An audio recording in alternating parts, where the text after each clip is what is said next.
तो हेलो दोस्तों, स्वागत है आपका मेरी एक और नई वीडियो में। कैसे हैं आप? तो दोस्तों, आपने बहुत से यूनिवर्सेस के बारे में सुना होगा, मार्वल यूनिवर्स, डीसी यूनिवर्स। लेकिन दोस्तों, आज मैं आपको एक ऐसे इंडियन यूनिवर्स के बारे में बताने जा रहा हूं जिसे बनाया हमारे इंडियन सिनेमा के super talented director Rohit Shetty ने है। और दोस्तों, उनके इस यूनिवर्स का नाम कॉप यूनिवर्स है। और इनके इसी कॉप यूनिवर्स की पहली पिक्चर सिंघम की मूवी स्टोरी आज मैं आपको इस वीडियो में एक्सप्लेन करके बताऊंगा। तो दोस्तों, चलिए बिना किसी और फालतू ज्ञान के आइए इस सिंघम की मूवी स्टोरी को जानते हैं। तो दोस्तों, ये स्टोरी शुरू होती है गोवा के कोलवा पुलिस थाने से, जहां के सीनियर इंस्पेक्टर राकेश कदम अपने आप को अपने ही पुलिस थाने में गोली मारकर आत्महत्या कर लेते हैं, क्योंकि राकेश कदम ने गोवा के गुंडे और पॉलिटिशियन जयकांत शिकरे को उसके गलत कामों के लिए उसको एक्सपोज करने की कोशिश की, जिसकी वजह से जयकांत शिकरे ने राकेश कदम को ही वसूली और तस्करी के आरोपों में फंसाकर इतना मजबूर कर दिया, जिसकी वजह से राकेश कदम को समाज के इतने ताने सहने पड़ते हैं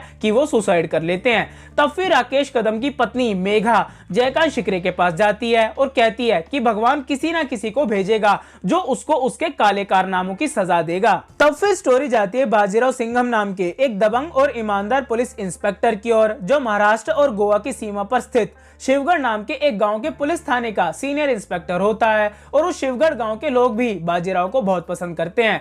तब फिर एक दिन बाजीराव के पिता के दोस्त गौतम भोसले अपनी बेटी काव्या के साथ शिवगढ़ आता है, जहां पर देखते ही देखते थोड़ी सी नोकझोंक के बाद बाजीराव और काव्या को आपस में प्यार हो जाता है और उनकी जिंदगी सही तरीके से चल रही होती है। लेकिन उनकी जिंदगी तब बदल जाती है जब जयकांत शिकरे को किसी मर्डर केस में जमानत मिलती है और उसे अगले 14 दिनों के लिए शिवगढ़ पुलिस थाने में जाके हाजिरी लगाने के लिए कोर्ट से ऑर्डर दिया जाता है। पर जयकांत शिकरे के गुंडे कहते हैं कि वो उसके बदले शिवगढ़ पुलिस थाने में जाके हाजिरी लगाए आएंगे। और जब वो गुंडे जयकांत शिकरे के बदले खुद शिवगढ़ थाने जाते हैं तो बाजीराव सिंघम उन्हें मार के भगा देता है और कहता है कि अगर अगले कुछ टाइम के अंदर जयकांत शिकरे यहाँ नहीं आया तो अंजाम बहुत बुरा होगा। और जब ये बात जयकांत शिकरे को पता चलती है तो वो गुस्से में अपने पूरे गुंडों के काफिले के साथ शिवगढ़ आता है, लेकिन बाजीराव थाने में मौजूद नहीं होता। इसलिए जयकांत शिकरे बाजीराव का वहीं वेट करता है और घंटों वेट करने के बाद बाजीराव वहां आता है, जहां जयकांत शिकरे बाजीराव को धमकाने की कोशिश करता है। और क्योंकि शिवगढ़ के लोग बाजीराव के लिए अपनी जान तक देने के लिए तैयार होते हैं, इसलिए उनको जैसे ही पता चलता है कि कोई गुंडा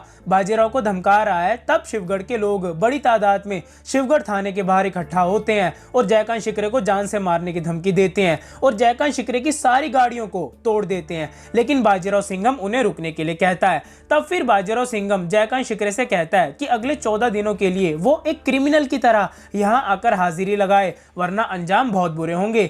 तब फिर जयकांत शिकरे गुस्से में शिवगढ़ से पैदल ही चला जाता है और रास्ते में वो बाजीराव के द्वारा किए गए अपमान के बारे में सोचता रहता है, जिसकी वजह से जयकांत शिकरे अपने पॉलिटिकल लिंक्स का इस्तेमाल करके बाजीराव का ट्रांसफर गोवा के कोलवा पुलिस थाने में करवा देता है, जिससे कि वो बाजीराव को सबक सिखा सके। और जब बाजीराव अपना चार्ज लेने कोलवा पुलिस थाने पहुंचता है, तब जयकांत शिकरे अपने गुंडों के साथ वहां आता है, जहां वो बाजीराव को धमकाता है और कैसे इंस्पेक्टर राकेश कदम ने उसी की वजह से इसी पुलिस थाने में अपने आप को गोली मार ली, उसकी स्टोरी बाजीराव को सुनाकर कहता है कि उसका भी हाल वो इंस्पेक्टर राकेश कदम जैसा ही करेगा। तब फिर बाजीराव सिंघम अपने पुलिस थाने के कलीग्स के साथ जयकांत शिकरे के बारे में चर्चा करता है, जिसके बाद बाजीराव को पता चलता है कि गोवा में सारे गैर कानूनी कामों के पीछे जयकांत शिकरे का ही हाथ होता है। और क्योंकि गोवा डीएसपी सत्यम पाटकर, जो बाजीराव का सीनियर ऑफिसर भी होता है, वो जयकांत शिकरे के काले कारनामों को छिपाने में उसकी मदद करता है, जिसकी वजह से जयकांत शिकरे पर कोई भी हाथ नहीं डाल सकता। और इंस्पेक्टर राकेश कदम को इंसाफ दिलवाने के लिए बाजीराव सिंघम राकेश कदम की वाइफ मेघा के साथ डीजीपी विक्रम पवार के पास जाता है, लेकिन डीजीपी विक्रम पवार कहते हैं कि सारे सबूत राकेश कदम के खिलाफ हैं, इसलिए वो कुछ नहीं कर सकते। तब फिर बाजीराव मेघा के साथ स्थानीय मंत्री नार्वेकर के पास जाते हैं, पर क्योंकि नार्वेकर भी जयकांत का चमचा होता है, इसलिए वो भी उनकी बात नहीं सुनता।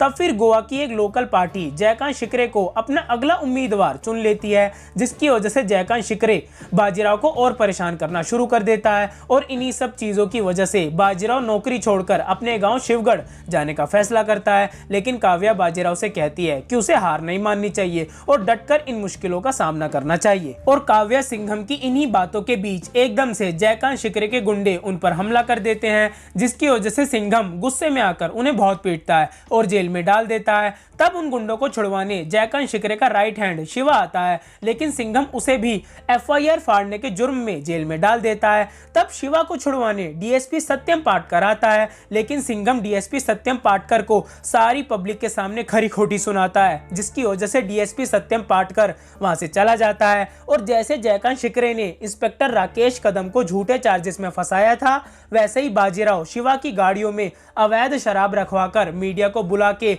उनकी इज्जत की धज्जियां उड़ा देता है। फिर जयकांत शिकरे इलेक्शन जीत जाता है और वो खुद कोलवा पुलिस स्टेशन आके बाजीराव को वापस शिवगढ़ जाने के ट्रांसफर ऑर्डर्स दे के जाता है, जिसकी वजह से बाजीराव बहुत दुखी होता है। लेकिन फिर वो अकेले जयकांत शिकरे से लड़ने का फैसला करता है, पर पहले बाजीराव गोवा पुलिस के एनुअल फेस्टिवल फंक्शन में जाता है, जहां DSP DGP समेत सारे पुलिस वाले मौजूद होते हैं। और वहां बाजीराव उन सबसे कहता है कि वो जा रहा है अकेले जयकांत शिकरे से लड़ने, क्योंकि इस सिस्टम ने उसे मजबूर कर दिया है। तब फिर बाजीराव की इन्हीं सारी बातों को सुन के बाकी के पुलिस वालों की भी आंखें खुल जाती हैं और वो बाजीराव का साथ देने का फैसला करते हैं। और क्योंकि जयकांत अगले ही दिन मंत्री पद की शपथ लेने वाला होता है, इसलिए सारे पुलिस वाले उसको शपथ लेने से पहले ही मारने का फैसला करते हैं। तब सारे पुलिस वाले मिलके चोरी छिपे आधी रात को जयकांत शिकरे के घर पर हमला कर देते हैं। और जब जयकांत इतने सारे पुलिस वालों को एक साथ देखता है तो वो घर से भाग जाता है, लेकिन गोवा की सारी पुलिस उसको ढूंढ के कोलवा पुलिस स्टेशन ले आती है।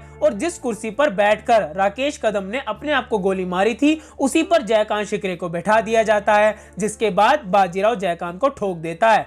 फिर पुलिस शिवा को भी अपना स्टेटमेंट बदलने के लिए कहती है और शिवा डर के मारे जयकांत के सारे राज उगल देता है। तब फिर पुलिस मीडिया में यह बयान देती है कि शिवा ने जयकांत के सारे काले धंधों के बारे में बता दिया, जिसकी वजह से जयकांत ने पकड़े जाने के डर से खुदकुशी कर ली। और इसी के साथ इंस्पेक्टर राकेश कदम को इंसाफ मिल जाता है और इस स्टोरी का दी एंड यही हो जाता है। और इसी एंडिंग के साथ लोगों को रोहित शेट्टी कॉप यूनिवर्स का पहला पार्ट देखने को मिलता है, जिसे देख के मजा भी बहुत आता है। तो दोस्तों ये थी मूवी स्टोरी सिंघम की, एंड आई होप आपको मेरा मूवी स्टोरी एक्सप्लेनेशन पसंद आया होगा। तो अगर आपको मेरा वीडियो पसंद आया तो वीडियो को लाइक करें, चैनल को सब्सक्राइब करें और जो बेल आइकन है उसको ऑल पे रखें, क्योंकि जैसे ही मैं कोई बढ़िया वीडियो डालूं उसको नोटिफिकेशन सीधा आप ही के पास तो जाए। और दोस्तों अगर मुझसे कोई भूल चूक हो गई हो तो मुझे अपना भाई समझ के माफ कर दीजिएगा। मैं मिलूंगा आपसे अगली वीडियो में। बाय।